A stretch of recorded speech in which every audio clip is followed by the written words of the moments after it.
Please, Mr. James Knowles. Come on, James.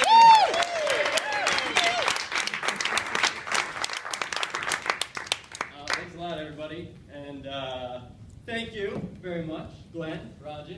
Do we have any country music fans here? All right, some of you are full of shit, okay? It's Chicago, but it's the Midwest. Come on. You at least know about it. I'm not a country music fan, but you know about it. There is a country music song called, it's a Brad Paisley song.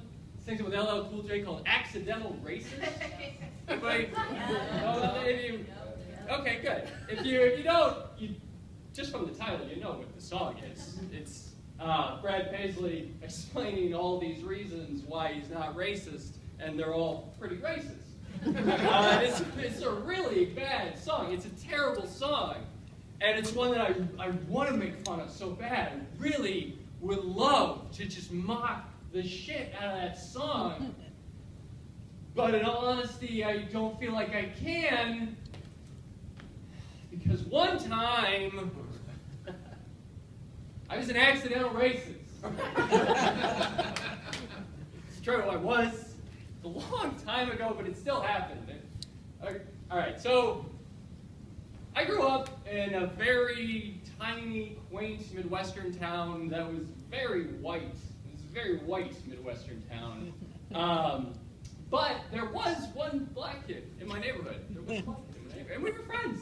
I mean, you're just kids growing up. You're friends with the kids in your neighborhood, and you know, that's how when little boys play together, that's like what they do is they sort of just make fun of each other and they roughhouse, and they're basically just dicks to each other all the time. That's just what you do if you're a guy, I guess, because even like at a young age you sort of have to prove like, oh, this is fun, but I'm not gay, you know. I'm into that. So he was also like the way that we would sort of hang out. Like my thing was like I would sort of just like I was more of a verbal guy. But he was a little bigger guy. He was a little heftier, so he was physically stronger than me. Shocker, there, I know. But he was, physically a little bit more of a powerhouse than I was. So he would like poke me around, mess with me a little bit, and then I'd make some jab about him being a fat kid. So one day, we were playing basketball over at my friend's house, and like all the neighborhood kids were involved, and he was the one who was like guarding me, and like the whole game, he kept like giving me crap. He was really getting up on me, and it was like just driving me crazy. I hadn't done anything about it like the entire game. Finally, I was like had enough, and he was like getting real physical with me, and finally, he was like he pushed me too far, and I was like, "Hey, back off, Brownie!"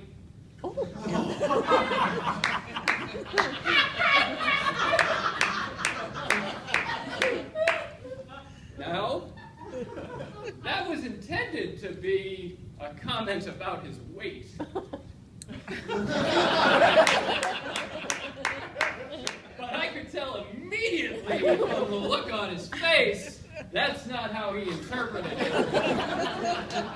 And really, I mean, I can't exactly blame him because it doesn't make a lot of sense in the first place. I mean, even as an 8-year-old, that's a pretty shitty comeback.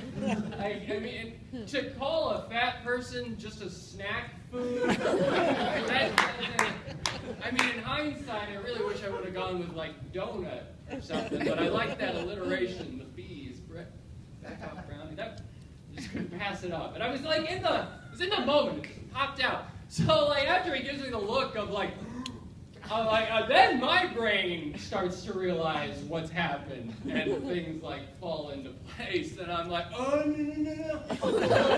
You don't understand, it was a big mistake, but it's too late. It's like already out, and there's like nothing I can do. Plus, he's already like running away to go tell on me. And I honestly had a moment where I just wanted to be like, wait, it's not because you're black, it's because you're fat.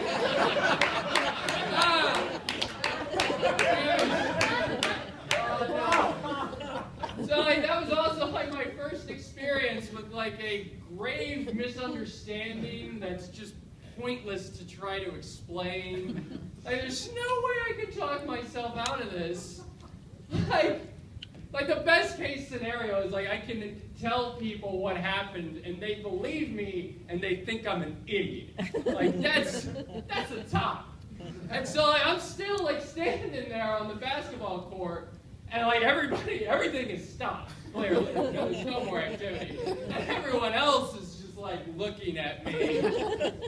And the looks on their faces are very similar to the looks on his face. And so like I'm just, what? Ooh. And my friend's parents are out there too. And I'm like, well, I at least got to try to explain it to them because they're the adults here and that'll be a big thing. So I'm like, go up to him, I'm like, no, you don't understand. I didn't mean the black thing. I wasn't even thinking about it. That's how not racist I am. It didn't even cross my mind. It was all about the weight. I get that it's stupid. Yeah, I understand that. But I've been making fat jokes about him for years. And I'm running low on material. I reached down. It was all that was there. And so they were like, oh, yeah, okay, we understand. It's fine, it's fine. And I swear as they're walking away, I heard the husband turn. That kid's definitely a racist, right? I knew it. I knew it. But I'm not the only accidental racist, I feel like, in my hometown. That's just so I grew up in a place that was so white we just couldn't help it. Like we weren't like openly against minorities or anything like that, but when like a minority came to town, it was like an event. That was a big deal. It just would be so over the top welcoming.